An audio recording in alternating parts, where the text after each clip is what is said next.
अभी तक मैं सारा रिवाइज करा रही थी जो मैं ऑलरेडी पढ़ा चुकी हूँ, मैं बस वो रिविजन पर्पस के लिए बोल रही थी। सो वैसे ही हमने रिवर्स ट्रांसक्रिप्ट सारा जो है वो पढ़ चुके हैं ना।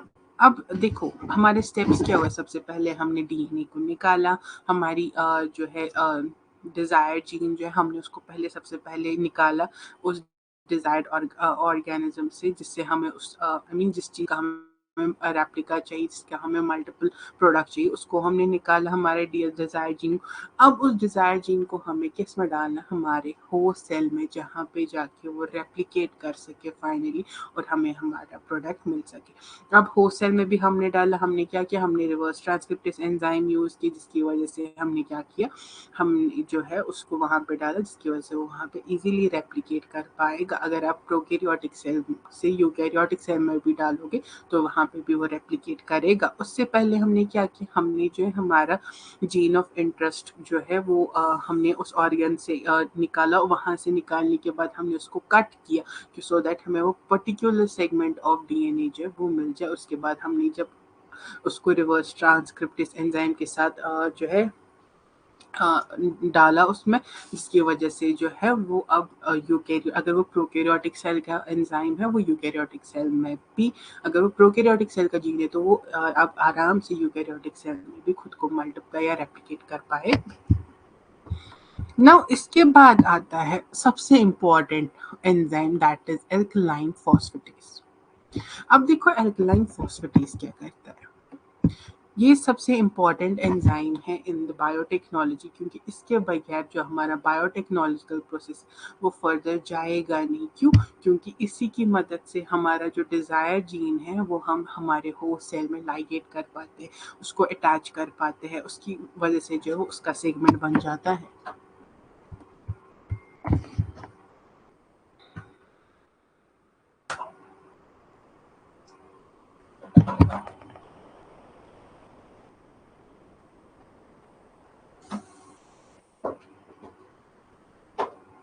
ओके, नाउ रिवर्स ट्रांस देखो एल्कलाइन फॉस्फेटेज करता क्या है, जस्ट इसको कॉन्सेप्ट को समझो। मान लो ये प्लाज्मिड है, this is a plasmid. So plasmid क्या है, प्लाज्मिड एक ऑर्गन एक ये मानो प्लाज्मिड का डीएनए है, डबल स्ट्रैंडेड है,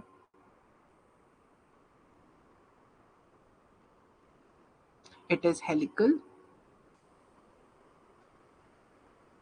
और सर्क्यूलर। ठीक है, मान लो ये प्लाज्मिड है और ये प्लाज्मिड का डीएनए है। अब ये क्या है, डीएनए की प्रॉपर्टी क्या है, डीएनए डबल स्ट्रैंडेड है, हेलिकल है और सर्क्यूलर है।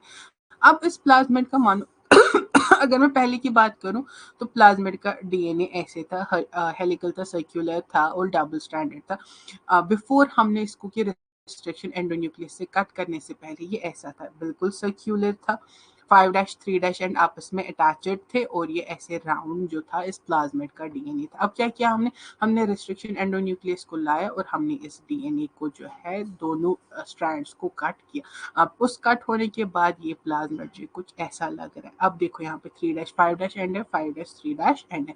हमने रिस्ट्रिक्शन एंडोन्यूक्लियस लाया, उसने क्या किया, उसने इस स्ट्रैंड को भी कट किया, इस स्ट्रैंड को भी कट किया एट अ स्पेसिफिक पोजीशन, और अब ये दोनों स्ट्रैंड्स जो है कट गए हैं। और इस पॉइंट पे, इस पोजीशन पे क्या करना है, हमें अपना हमारा जीन ऑफ इंटरेस्ट यानी जो हमारा सेगमेंट है बीटा जीन का उसको इंट्रोड्यूस कराना है। But now here is the problem, क्योंकि जब हम यहाँ पे देखो प्रॉब्लम क्या है, जब हमने रेस्ट्रिक्शन एंडोन्यूक्लियस को यूज किया to cut this DNA of plasmid, वहां पे क्या होगा कि ये रेस्ट्रिक्शन एंडोन्यूक्लियस का जो डीएनए ये रिसर्कुलाइजेशन करेगा। हमने जैसे ही इसको काटा, इस सेगमेंट को निकाला, ये वहां पे रिसर्कुलाइजेशन करेगा। क्यों?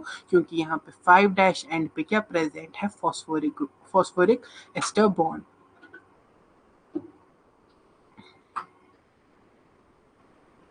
यहाँ पे 5' एंड पे फॉस्फोरिक एस्टर बॉन्ड प्रेजेंट है और 3' एंड पे हाइड्रोक्सिल ग्रुप प्रेजेंट है, यानी OH प्रेजेंट है। अब क्या होगा, जो ही हम इस सेगमेंट को यहाँ पे काटेंगे 5' 3' एंड पे इस सेगमेंट को बाहर निकालेंगे, ये वहां पे फॉस्फोरिक ग्रुप क्या करेगा, ये हाइड्रोक्सिल ग्रुप के साथ बॉन्डिंग करेगा। फॉस्फोरिक ग्रुप की फॉर्मूला याद रखना, H3PO4। ये वहाँ पे क्या करेगा, ये वहाँ पे जो है इसके साथ वापस बॉन्ड बनाएगा, वहाँ पे वाटर जो है वो बाहर चला जाएगा और वहाँ पे रिसर्कुलाइजेशन ऑफ प्लाज्मिड की डीएनए की रिसर्कुलाइजेशन वापस होगी। सो जब ये प्रोसेस होगा, हम इसको कितनी बार भी कट करें, वहाँ पे क्या होगा, वापस से रिसर्कुलाइजेशन होगी, हम इसको फिर से कट करेंगे रेस्ट्रिक्शन एंडोन्यूक्लियस, वहाँ पे फिर से रिसर्कुलाइजेशन होगी। अब क्या हुआ कि इस प्रॉब्लम को सॉल्व करने के लिए, इस प्लाज्मिड के डीएनए की रिसर्कुलाइजेशन प्रिवेंट करने के लिए हम वहाँ पे एक एंजाइम यूज करते हैं जिसको हम एल्कलाइन फॉस्फेटेज कहते हैं। एल्कलाइन फॉस्फेटेज कहते हैं। अब इस एल्कलाइन फॉस्फेटेज से क्या होगा, जो ही हम इस एल्कलाइन फॉस्फेटेज को इसमें डालेंगे प्लाज्मिड में, ये वहाँ पे 5-3 एंड से फॉस्फोरिक ग्रुप को रिमूव करेगा। ये एल्कलाइन फॉस्फेटेज क्या करेगा, ये इस फॉस्फोरिक ग्रुप को H3PO4 को इस 5 एंड से रिमूव करेगा, जिसकी वजह से यहाँ पे अब रिसर्कुलाइजेशन होगी नहीं, और हम क्या करेंगे, हम हमारा जीन ऑफ इंटरेस्ट जो है वो आराम से ला सकेंगे और इसके साथ अब लाइगेट करेंगे, जिसकी वजह से कंप्लीट हो जाएगा और हमें हमारा जो है कम्प्लीमेंट्री जीन या कम्प्लीमेंट्री या डिजायर जीन जो है वो मिल जाएगा।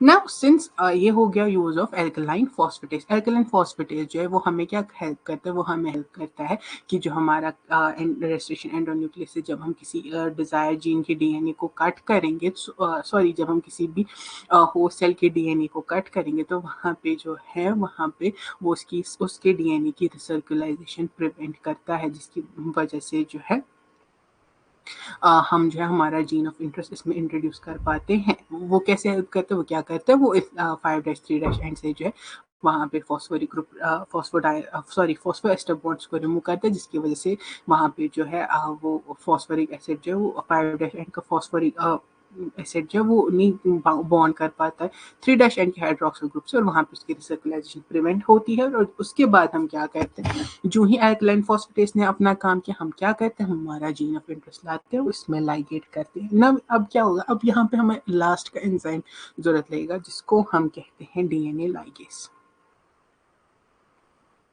अब यहाँ पे हमारा दूसरा जीन ऑफ जो है एंजाइम हमारा काम आएगा, जिसको हम डीएनए लाइगेस कहते हैं। अब ये डीएनए लाइगेस क्या करेगा, ये हमें हेल्प करेगा, ये डीएनए लाइगेज है, ये हमें हेल्प करेगा इस जीन ऑफ इंटरेस्ट को इस डीएनए में लाइगेट करने में। लाइगेज इसको जो है हम मॉलिक्यूलर ग्लू भी कहते हैं। ये क्या कर, जैसे ग्लू दो पेजेस को आपस में चिपकाता है, वैसे ही ये हमारे जीन को इस प्लाज्मिड के डीएनए के साथ चिपकाने में हेल्प करेगा। अभी क्या करेगा, जो ही हमने एल्कलाइन फॉस्फेटेज के बाद इस डीएनए लाइगेज को इस प्लाज्मिड के अंदर डाला, तो ये क्या करेगा, ये 5-3 एंड फॉस्फोरिक एस्टर बॉन्ड्स को क्या करेगा, H3PO4 के बॉन्ड्स को जो है वो रिस्टोर करेगा, जिसकी वजह से ये 5-3 एंड और 3-5 एंड पे ये जीन जो इनके साथ बॉन्डिंग कराता है, और वहाँ पे प्लाज्मिड का डीएनए रिस्टोर हो जाता है, और हमें जो है हमारा डिजायर जीन जो है वो लाइगेट मिलता है इनटू द होस्ट सेल। और उसके बाद अब जब हमें हमारा डिजायर जीन होस्ट सेल के अंदर मिला, फिर हम इस पे बायोटेक्नोलॉजिकल प्रोसेसेस करते हैं, जिसकी वजह से जो है हमारा होस्ट सेल वो मल्टीप्लाई करना शुरू करता है, और हमें हमारा डिजायर प्रोडक्ट बनाना शुरू करता है, जिसकी वजह से हमें हमारा डिजायर प्रोडक्ट जो है लार्जर क्वांटिटीज मिलता है। सो अभी तक अगर मैं एंजाइम्स की बात करूँ, तो हमने एंजाइम्स में क्या क्या पढ़ा। सबसे पहले हमने एंजाइम्स पढ़े, जिसमें हमने जो है डीएनए को जस्ट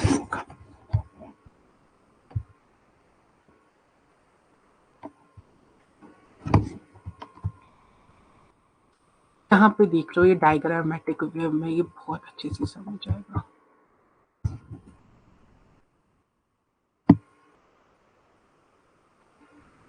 देखो, ये फॉरेन डीएनए है, यानी हमारा जीन ऑफ इंटरेस्ट, जिसको हमें प्लाज्मिड के अंदर लाइगेट करना है। हमने क्या किया, हमने यहाँ पे रेस्ट्रिक्शन एंजाइम, लेकिन रेस्ट्रिक्शन एंजाइम के बारे में एक चीज याद रखना।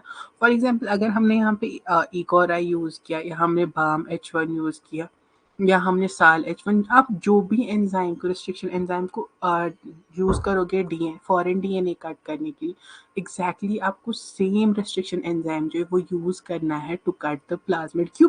क्योंकि देखो, अगर हम लोग जब हम रिस्ट्रिक्शन एंडोन्यूक्लियस यूज़ करेंगे, फॉर एग्जांपल हमने हिंद 2 या इकोराई यूज़ किया, तो उसने क्या किया, उसने स्टिकी एंड्स बनाए, उसने क्या किया, जैसे GAA है, CC है, T है, TG है, वैसे ही यहाँ पे जो है CGG है, TT है, और यहाँ पे C है। अब इसने क्या किया, इसने यहाँ पे क्या किया, इसने यहाँ पे इसको कट किया, इसको यहाँ पे इसको, इसने यहाँ पे इसको कट किया, एग्जैक्टली यहाँ पे यहाँ पे इसने सेम जगह पे कट किया। वैसे ही जब हम इस रिस्ट्रिक्शन एंडोन्यूक्लियस से इस प्लाज्मिड को कट करेंगे, ये प्लाज्मिड पे भी एग्जैक्टली सेम पोजीशन पे कट करेगा, जिसकी वजह से जब हम फॉरेन डीएनए को इस प्लाज्मिड के अंदर लाइगेट करेंगे, ये एग्जैक्टली लॉक एंड की तरह एक दूसरे पे फिक्स हो जाएंगे। फॉर एग्जांपल, अगर फॉरेन डीएनए, मान लो ये फॉरेन डीएनए है, यहाँ पे ऐसे कट हुआ था, तो जब हम इस रेस्ट्रिक्शन एंडोन्यूक्लियस को प्लाज्मिड के अंदर डालेंगे, तो एग्जैक्टली प्लाज्मिड को भी ऐसे ही कट करेगा, सो दैट ये दोनों आपस में क्या हो, इजीली लाइक ये जीन्स आपस में जो नाइट्रोजनस बेसिस है, एग्जैक्टली कॉम्प्लीमेंट्री हो ईच अदर को, सो दैट जब हम इनको आपस में ज्वाइन करने की कोशिश करें, लाइगेट करने की कोशिश करें, एग्जैक्टली लॉगिन की तरह फिक्स हो जाए, और ये प्लाज्मिड के साथ जो है एग्जैक्टली परफेक्टली बैठे। तो जब हमने restriction endonuclease restriction enzyme foreign DNA में डाला, इसने फॉरेन डीएनए को कट किया, और फिर हमने सेम रेस्ट्रिक्शन एंजाइम जो हमने प्लाज्मिड को भी किया, जिसकी वजह से इसने प्लाज्मिड को भी at a specific position, at specific point काटा। फिर हमने क्या किया, हमने एल्कलाइन फॉस्फेटेस एंजाइम डाला, जिसकी मदद से इन्होंने क्या किया, यहाँ पे इस प्लाज्मिड की रिसर्कुलाइजेशन जो है वो स्टॉप की। अब प्लाज्मिड जो है वो रिसर्कुलाइज नहीं हो रहा है, और उसके बाद हमने क्या किया, हमने हमारा फॉरेन डीएनए को जो है उसके जीन्स को यहाँ पे इंट्रोड्यूस किया, और उसके बाद जो है हमने डीएनए लाइगेज एंजाइम को यूज़ किया, जिसकी वजह से जो है हमारे प्लाज्मिड के अंदर ये फॉरेन डीएनए जो है एग्जैक्टली बैठ गया, और फिर यहाँ पे इन्होंने बॉन्ड्स बनाए, और हमारा जो है ट्रांसजेनिक ऑर्गेनिज्म या ट्रांसजेनिक ऑर्गन या ऑर्गेनिज्म वो प्रोड्यूस हुआ। लेकिन the most important thing is कि जब हम जब हम इस एल्कलाइन फॉस्फेटेज ग्रुप को यूज़ करते हैं, जिसकी वजह से जो है ये इसकी रिसर्कुलाइजेशन स्टॉप कराता है, वहाँ पे ही कोई भी एनर्जी जो है वो यूज़ नहीं करता। लेकिन जब हम डीएनए लाइगेज एंजाइम को यूज़ करते हैं, वो क्या कराता है, वो यहाँ पे फॉस्फोएस्टर बॉन्ड्स को रीएस्टैब्लिश कराता है, जिसकी वजह से जो है यहाँ पे 5' 3' एंड 3' 5' एंड पे वापस फॉस्फोएस्टर बॉन्ड्स बनते हैं, और फिर वहाँ पे जो है डीएनए बॉन्डिंग शो करता है। लेकिन अब होता क्या है, जब ये डीएनए लाइगेज काम करता है, तो ये एटीपी मॉलिक्यूल्स कंज्यूम करता है। ये एक फॉस्फोएस्टर बॉन्ड के लिए एक एटीपी मॉलिक्यूल जो है वो यूटिलाइज करता है, और वहाँ पे एक बॉन्ड जो है रीएस्टैब्लिश होता है। वैसे यहाँ पे देखो, जब यहाँ पे इस प्लाज्मिड के 5' 5' 2 एंड्स है, तो यहाँ पे ऑब्वियसली 2 फॉस्फोएस्टर बॉन्ड्स होंगे। अब यहाँ पे जब हम इसमें फॉरेन डीएनए लाएंगे, जैसे हमारे पास मानो बीटा जीन का है या और कोई जीन का डीएनए है, तो ऑब्वियसली उस पे भी 5' 3' एंड होगा, यहाँ पे 3' 5' एंड होगा, तो ऑब्वियसली इस उस डीएनए लाइगेज को इस फॉरेन जीन के भी फॉस्फोएस्टर बॉन्ड्स रीएस्टैब्लिश करने, तब जाके ये आपस में बॉन्ड करेंगे। तो यहाँ पे भी उसको एक फॉस्फोएस्टर बॉन्ड बनाना है, यहाँ पे भी फॉस्फोएस्टर बॉन्ड बनाना है। तो टोटल में ये डीएनए लाइगेज क्या करता है, ये 4 फॉस्फोएस्टर बॉन्ड्स जो है फॉस्फोएस्टर बॉन्ड्स जो है रीएस्टैब्लिश करता है, और वो 4 एटीपी मॉलिक्यूल्स कंज्यूम करता है। This is very important NEET के लिए।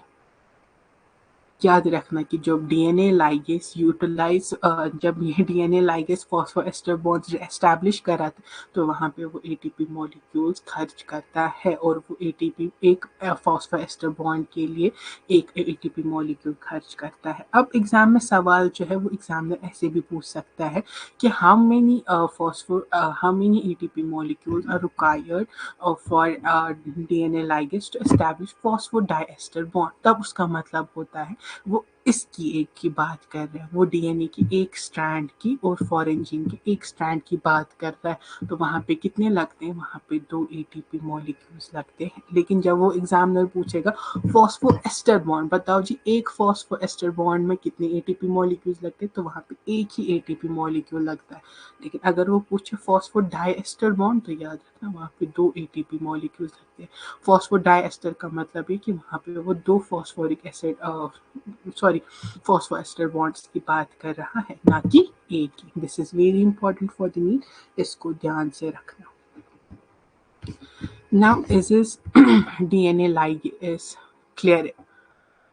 So apart from cutting DNA, another major requirement for recombinant DNA technology or genetic engineering is joining DNA fragment desired gene with the cloning vector. This is done by using a DNA ligase enzyme, जिसको सबसे पहले discover किया गया था from the T4 फॉज। ये भी एक bacteriophage है। DNA ligase also covered as molecular glues या स्टिकी एंजाइम। क्यों? क्योंकि ये हमें हेल्प करते हैं दो डीएनए मॉलिक्यूल्स को आपस में ज्वाइन करने के, कंबाइन करने की। इसको सीलिंग एंजाइम भी कहा जाता है। क्यों? क्योंकि ये फैसिलिटेट करते हैं joining of a DNA strands together by catalysing the formation of phosphodiester bonds between the 3' hydroxyl and the 5' phosphate and 2 ATP molecules are consumed for each phosphodi। इधर याद रखना इसने फॉस्फोडाइएस्टर बॉन्ड बोला है, और अगर एग्जामिनर फॉस्फोएस्टर बॉन्ड बोलेगा तो याद रखना वहां पे एक बॉन्ड के लिए एक एटीपी मॉलिक्यूल यूटिलाइज होता है। ना देखो यहाँ पे ये होता कैसे है। ये डीएनए स्ट्रैंड है 3' 5' एंड अब यहाँ पे फॉस्फोरिक एसिड है। यहाँ पे ये क्या करता है? डीएनए लाइगेस यहाँ पे ये एनर्जी यूज करता है, और फिर ये डीएनए लाइगेस क्या करता है? यहाँ पे ये फॉस्फोरिक एसिड बॉन्ड इसको OH को रिमूव करता है। सॉरी, जब ये 5' 3' एंड 3' 5' अब यहाँ पे फॉस्फोरिक एसिड रिमूव हुआ था, यहाँ पे भी फॉस्फोरिक एसिड रिमूव। जब हमने डीएनए लाइगेस को इसके अंदर डाला तो इसने क्या किया? इसने इस फॉस्फोरिक बॉन्ड को रिस्टैब्लिश किया। इसने इनको आपस में वापस से बॉन्ड कराया, और वहाँ पे जो है रिसर्कुलाइजेशन या उन चीज़ों की बॉन्डिंग हुई। क्यों? क्योंकि सॉरी, दो डीएनए की आपस में बॉन्डिंग हुई। क्यों? क्योंकि उससे पहले ये फॉस्फोएस्टर बॉन्ड था ही नहीं, इसको जो है एल्कलाइन फॉस्फेट ने डाइजेस्ट किया था, जिसकी वजह से ये बॉन्डिंग हो पा नहीं रही थी। और जब हमने डीएनए लाइगेस को वापस डाला, उसने ये फॉस्फोरिक एसिड बॉन्ड वाला जो है वो एस्टैब्लिश किया, और उसके बाद जो है फॉस्फोरिक ग्रुप ने वापस इस हाइड्रोक्सिल ग्रुप के साथ कंबाइन किया। यहाँ पे वाटर रिलीज हुआ, यहाँ से H निकला, यहाँ से हाइड्रोक्सिल ग्रुप से OH निकला, और वहाँ पे जो है वाटर रिलीज हुआ, H2O रिलीज हुआ, जिसकी वजह से 5' 3' ने वापस बॉन्ड बनाया और डीएनए आपस में ज्वाइन हो गए। Now, Deepika, tell me one thing. Is it clear?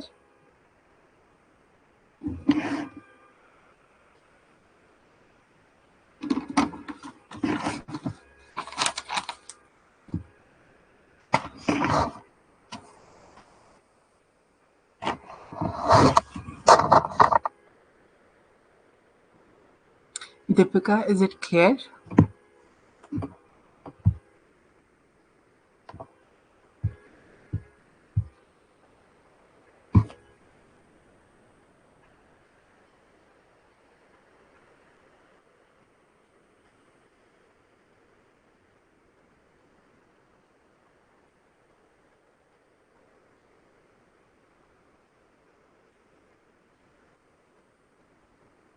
Okay, सारे एंजाइम्स अभी तक हमने जितने भी पढ़े सारे एंजाइम्स क्लियर, क्योंकि अब हम हमारे दूसरे स्टेप यानी क्लोनिंग वेक्टर्स की तरफ जा रहे हैं। So are the DNA enzymes clear? सारे क्लियर है?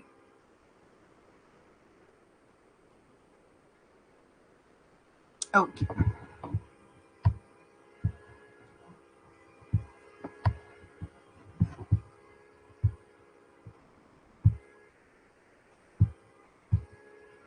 नाउ हमारा आज का टॉपिक है नेक्स्ट वाला, that is the cloning vectors. Now what are cloning vectors? Deepika, any idea what are cloning vectors? Definition लिख लो या कुछ और। What are cloning vectors?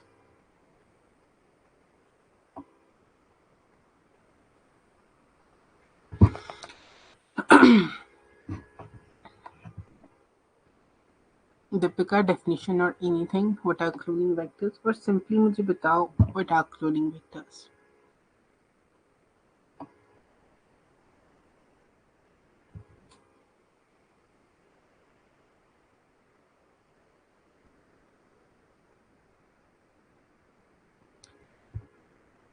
Okay, चलो मैं ही कंटिन्यू करती हूँ।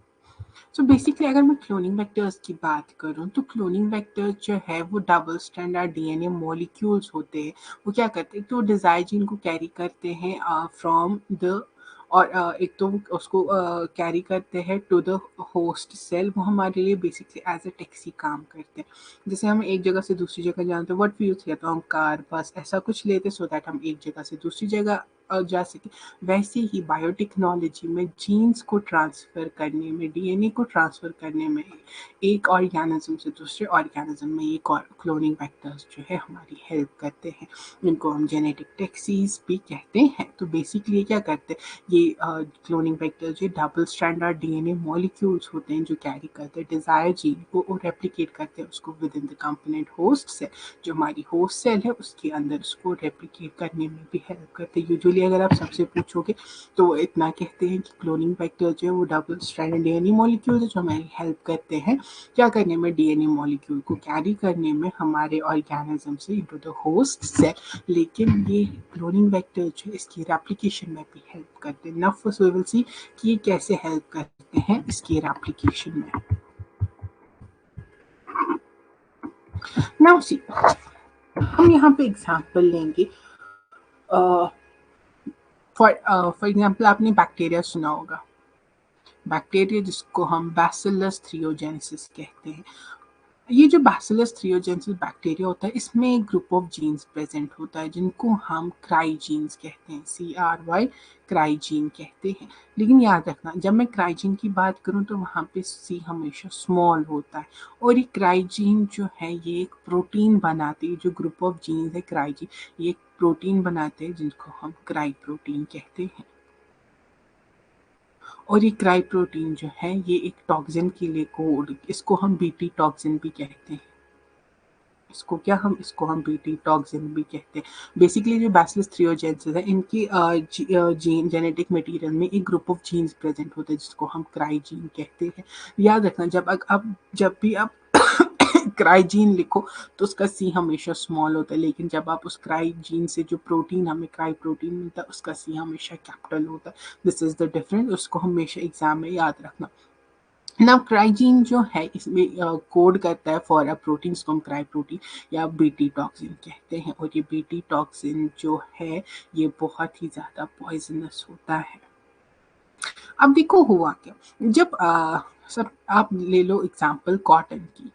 जब कॉटन की फसल उगती है या किसी भी फ्रूट वेजिटेबल की फसल उगती है तो ऑब्वियसली उसको इंसेक्ट्स क्या करते हैं, वो इंसेक्ट उसको तबाह कर देते हैं, वो उसको खाते हैं।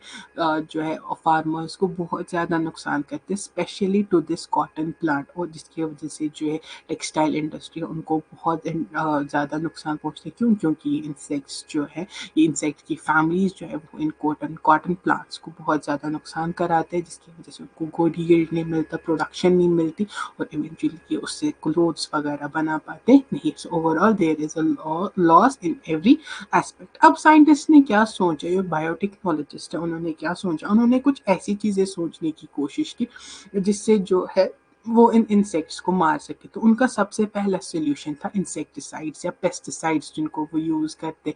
लेकिन उन पेस्टिसाइड्स और इंसेक्टिसाइड्स का हार्श इफेक्ट जो है वो ह्यूमंस पे भी आया। कैसे? जब उन्होंने एक्सेस ऑफ इंसेक्टिसाइड्स या पेस्टिसाइड्स यूज की उससे इंसेक्ट्स, नो डाउट इंसेक्ट्स तो मर गए, लेकिन उन्होंने इन ह्यूमंस में भी तबाही मचे। जैसे डिजीज लाइक कैंसर, ट्यूमर्स जो है, गट प्रॉब्लम्स, स्टमक प्रॉब्लम्स, वो इनफैक्ट कभी कभार तो पॉइजन भी ह्यूमंस को इन पेस्टिसाइड्स इंसेक्टिसाइड्स की वजह से हो गया, जिसकी वजह से वो इवेंचुअली उनकी डेथ होती है। स्पेशली द कैंसर प्रॉब्लम जिसकी वजह से ये जो है लोगों में बढ़ने लगी। So it was not a good idea कि आप जो है हाई क्वांटिटी में इंसेक्टिसाइड्स या पेस्टिसाइड्स अपने क्रॉप्स पे डालो सो दैट वो इंसेक्ट से जो है बच सके। लेकिन अब उन्होंने क्या किया, उन्होंने देखा कि बैक्टीरिया जो ये बैसिलस थ्रियोजेनेसिस है इनमें एक ग्रुप ऑफ जीन्स प्रेजेंट है जिसको हम क्राइजीन्स कहते हैं।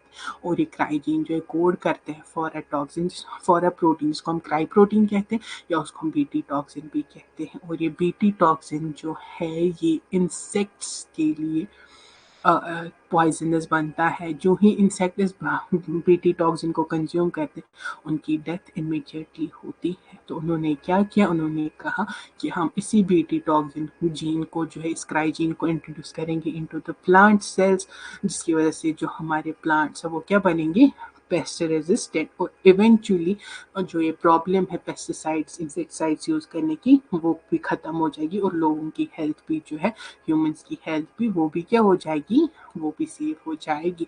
बट वहाँ पे लोगों का सवाल है कि ओके नो डाउट कि इंसेक्ट्स खाएंगे तो ये मर जाएंगे, लेकिन व्हाट अबाउट ह्यूमंस, है तो ये टॉक्सिन, है तो ये पॉइजनस सब्सटेंस, अगर ह्यूमंस ने इसको कंज्यूम किया तो उनकी डेथ भी हो जाएगी। लेकिन वहाँ पे सबसे जो है सोल्यूशन भी था। वहाँ पे उन्होंने ये कहा कि जो इंसेक्ट्स का गट होता है वो क्या होता है, वो होता है एल्कलाइन इन नेचर, वो एल्कलाइन पीएच उसका होता है, जिसकी वजह से जो है बीटी टॉक्सिन जब भी प्रोड्यूस होता है बैसिलस थ्रियोजन इस इंसेक्ट में, बैसिलस में, तो वहाँ पे जो है ये नॉन एक्टिव स्टेट में प्रोड्यूस होता है।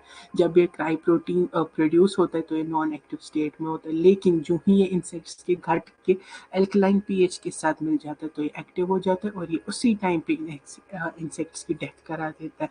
लेकिन जो ह्यूमंस हैं उनका गट जो है वो एसिडिक पीएच का है, अगर ह्यूमंस इसको कंज्यूम भी करेंगे तब भी उनको कुछ होगा नहीं। क्यों? क्योंकि एसिडिक पीएच पे बीटी टॉक्सिन काम करता नहीं है, क्योंकि नॉन एक्टिव होता है और ये नॉन एक्टिव ही रहता है। लेकिन जो ही इस बीटी टॉक्सिन को एल्कलाइन पीएच मिलता है तो ये एक्टिव हो जाता है और ये इस सेल को बर्बाद कर देता है।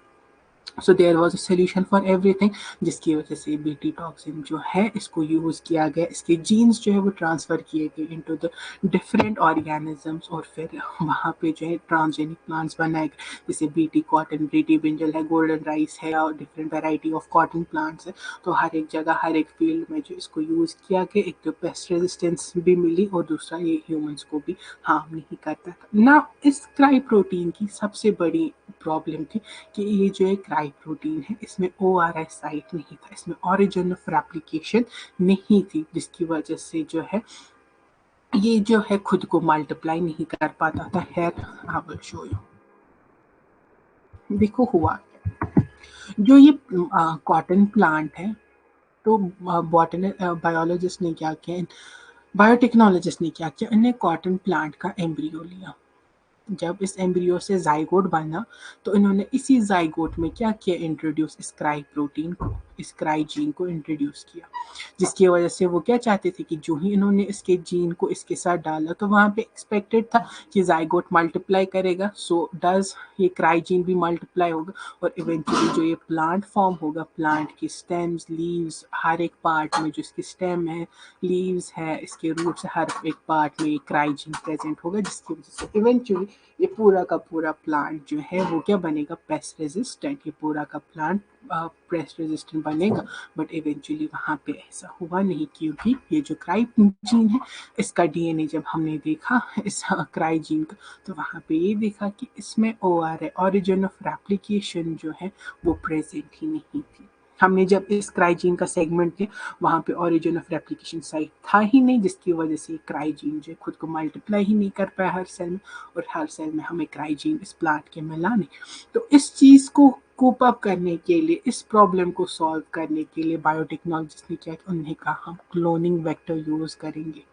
हम क्या करेंगे, हम क्लोनिंग वेक्टर यूज़ करेंगे, हम इस क्राइजीन को इस क्लोनिंग वेक्टर के साथ लाइगेट करेंगे, सो दैट जब इस क्लोनिंग वेक्टर के डीएनए जो डबल स्ट्रैंडेड डीएनए पे ओरिजिन ऑफ रेप्लिकेशन साइट होगी वो मल्टीप्लाई करने में हेल्प करेगी, वो हमें हेल्प करेगी इस जीन को मल्टीप्लाई करने में, जिसकी वजह से ये जीन जो एक प्लांट के हर एक ऑर्गन में आपको को प्रेजेंट मिलेगा, हर एक सेल में ये प्रेजेंट होगा। सो दैट मीन जो एक क्लोनिंग वेक्टर है, एक तो ये इस डीएनए को जो हमारा जीन ऑफ इंटरेस्ट है उसको उस सेगमेंट को भी कैरी करते हैं, प्लस और इसका जो अपने डीएनए का ORI site, origin of replication site, जो बेसिकली कोड करती है for the replication of the genes and cells, जिसकी वजह से जो है हमारी बॉडी में जो जीन्स हमारे हेड में होते हैं, हमारी स्किन कलर के मानो जीन्स, जैसे हमारा फेस का कलर होता है वैसे हाथों का भी होता है, पैरों का भी होता है, तो ये जीन जो है वो ORS साइट जो हेल्प करेगा इस क्राइजीन को मल्टीप्लाई करने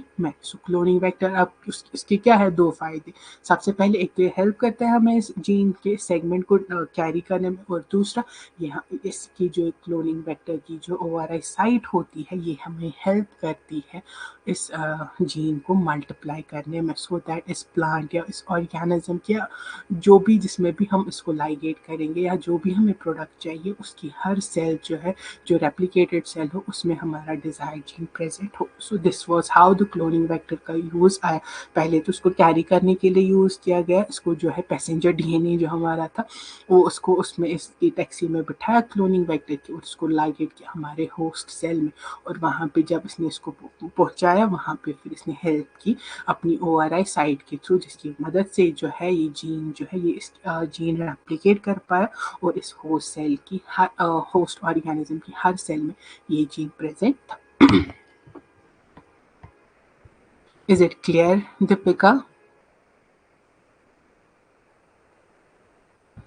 दीपिका किसी भी जीन ट्रांसफर करता है, कैसे भी जीन ट्रांसफर करता है वेक्टर जो है, बेसिकली जीन ट्रांसफर करता है एक थ्रू अ मेथड जिसको हम जो है बायोटेक्नोलॉजिकल मेथड्स कहते हैं, और वो बायोटेक्नोलॉजिकल प्रोसेसेस है वो basically.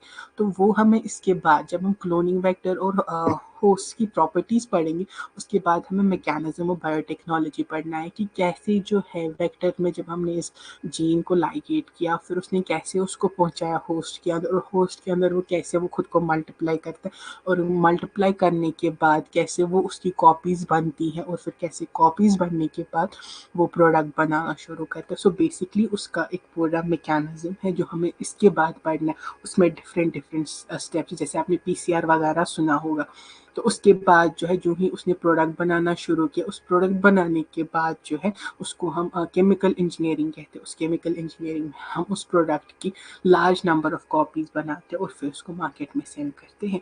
So that is a different process. अभी फिलहाल मैं आप लोगों को समझा रही हूँ कि कैसे ये क्लोनिंग वेक्टर जो है हेल्प करता है हमें एक तो इसको ट्रांसफ़र करने में जीन को, और कैसे ये हेल्प करता है इसकी मल्टीप्लिकेशन में, क्योंकि इसमें ORI साइट प्रेजेंट होती है, वो हर DNA मॉलिक्यूल में प्रेजेंट होती है, जिसकी वजह से वो जीन्स जो है मल्टीप्लाई होते हैं और वो हर सेल के हमारी एक ऑर्गेनिज्म के लिविंग बीइंग के हर सेल में प्रेजेंट होती है। So Deepika, is it clear to you? सारा क्लियर अभी तक?